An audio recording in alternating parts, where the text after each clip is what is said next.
Hello guys, Jorge here. I am reviewing today Charles Bukowski's The Last Night of the Earth poems. This book was awesome. I loved it. I really love his poetry. I got through this in like 3 days. It was that good. Uh, so Charles Bukowski, I don't know if he's like a beat poet, but I think he is. And so like NorCal has a strong. That's where a lot of the beat poets resided at one point in their lives. I don't know if Charles Bukowski also did that. Um, so bad.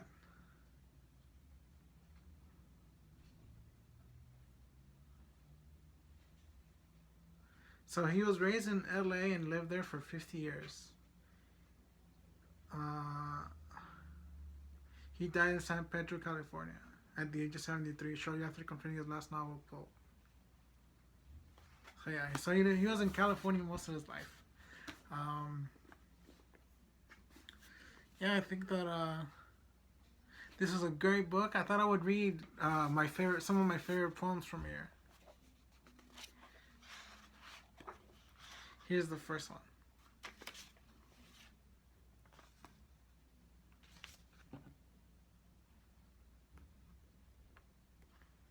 Hunch of Rock. Nina was the hardest of them all, the worst woman I had known up to that moment. And I was sitting in front of my secondhand black and white TV watching the news when I heard a suspicious sound in the kitchen, and I ran out there and saw her with a full bottle of whiskey, a fifth, and she had it and was headed for the back porch door. But I caught her and grabbed her at the bottle. Give me that bottle, you fucking whore. And we wrestled for the bottle, and let me tell you, she gave me a good fight for it, but I got it away from her and I told her to get her ass out of there. She lived in the same place in the back upstairs. I locked the door and took the bottle and the glass, went out to the couch, sat down and opened the bottle and poured myself a good one. I shut off the TV and sat there thinking about what a hard number Nina was. I came up with at least a dozen lousy things she had done to me. What a whore. What a hunk of rock. I sat there drinking the whiskey and wondering what I was doing with Nina. Then there was a knock on the door. It was Nina's friend Helga. Where's Nina? She said. She tried to steal my whiskey as I ran her ass out of here. She said to meet her here.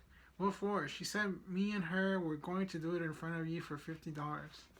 $25. She said $50. Well, she's not here. Want a drink? Sure. I got Helga a glass, poured her whiskey, she took a hit. Maybe she said I have to go get Nina. I don't want to see her. Why not? She's a whore. Helga finished her drink and I poured her another. She took a hit. Benny calls me a whore. I'm no whore. Benny was the guy she was shacked with. I need your no whore, Helga. Thanks. Ain't you got no music? Just the radio. She sighed, got up, turned it on. Some music came blaring out. Helga began to dance, Bill holding her whiskey glass in one hand. She wasn't a good dancer. She looked ridiculous. She stopped drinking drained her drink, rolled her glass out along the rug. Then ran toward me, dropped to her knees, unzipped me, and then she was down there doing tricks. I drained my drink, poured another. She was good. She had a college degree. Someplace back east. Get it, Helga, get it. There was a loud knock on the front door. Hank, is Helga there? Who? Helga. Just a minute. This is Nina. I was supposed to meet Helga here. We have a little surprise for you. You tried to steal my whiskey, you whore. Hank, let me in. Get it, Helga, get it. Hank. Helga, you fucking whore. Ya trae la papa, mía. Ok. ¿Cómo está? Estoy haciendo un video, ma. Déjame, ahorita que está. Okay. I'm sorry. That's okay. Helga, you fucking whore. Helga, Helga, Helga. I pulled away and got up. Let her in. I went to the bathroom. When I came out, they were both sitting there drinking and smoking, laughing about something. Then they saw me. $50, said Nina. $25, I said. We won't do it then. Don't then. Nina inhaled, exhaled. All right, you cheap bastard. $25. Nina stood up and began taking her clothes off. She was the hardest of them all. Helga stood up and began taking her clothes off. I poured a drink. Sometimes I wonder what the hell's going on around here, I said. Don't worry about it, Daddy. Just get with it. Just what am I supposed to do? Just do whatever the fuck you feel like doing, said Nina, her big ass blazing in the lamplight. Yeah. So it's a little longer, but I thought it was really good. um, especially when he wouldn't pay them $50. Yeah. Okay, here's another one. This one's really short. The creative act. For the broken egg on the floor. For the 5th of July. For the fish in the tank. For the old man in room 9. For the car on the fence. For yourself. Not for fame, not for money. You got to keep chopping. As you get older, the glamour recedes. It's easier when you're young. Anybody can rise to the heights now and then. The buzzword is consistency. Anything that keeps us, not anything that keeps it going. This life dancing in front of Mrs. Death. So yeah, I thought that was very inspiring. So, because I want to write poetry, and I also want to write stories and novels, and I really hope that it is good, but maybe that's not the right aspiration to hope for. Maybe it's just to get it out. Maybe that's the important part, and it's not for fame, because that's just, to be good as in a sense is to be successful. So he says not for fame, not for money. And to be successful with success comes money. I think so. In many cases, not always, but in some cases, I think success comes with money. And he says not from funny, but for consistency. For things out there in the world that can be written about. So things that he mentioned in the beginning of the poem were examples of that, and I thought that was really inspiring. And I have another one called The Aliens. You may not believe it, but there are people who go through life with very little friction or distress. They dress well, eat well, sleep well. They are contented with their family life. They have moments of grief, but all in all, they are undisturbed and often feel very good. And when they die, it is an easy death, usually in their sleep.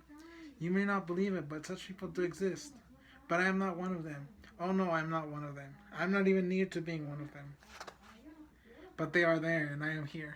I thought that was really good. And they're called the aliens. People that have a good life. The aliens.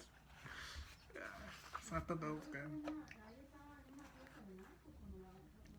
And the last one I have here is, oh, I was a ladies' man.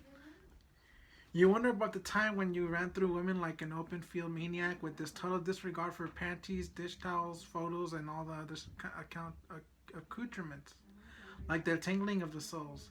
What were you trying to do, trying to catch up with?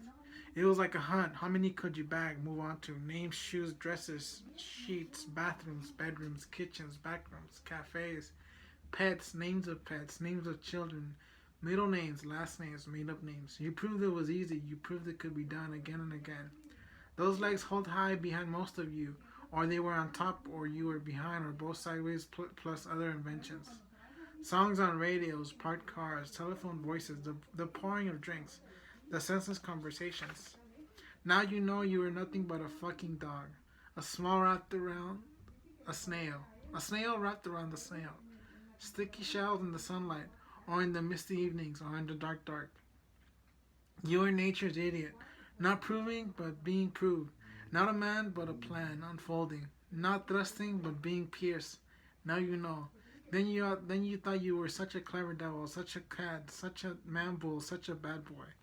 Smiling over your wine, planning your next move. What a waste of time you were. You great writer, you Atrilla of the Springs and elsewhere. You could have slept through it all and you would never have been missed. Never would have been missed at all. Yeah. So I thought, how he thinks it's insignificant to chase women, but yet he still does it. And he kind of makes him seem like it was worthless. Not shallow, but worthless. And because he thought it was worthless, he felt that he was, well, in a sense he did feel like he was being shallow, and but he still did it, so maybe it's not such a shallow pursuit. But yeah, that's what I thought about last night of the year's poems. I think they're all really inspiring for writing. Like if you want to write, it's really good. So yeah, that's my review of the Last Night of the Earth poems. I really liked it. It's really inspiring. It inspired me to write poems. It inspired me to write, period. And I think the effect that he has on a reader is that one. So yeah, um, it was inspiring. I hope you read it. Thanks for watching. Please subscribe and leave a comment. I read them.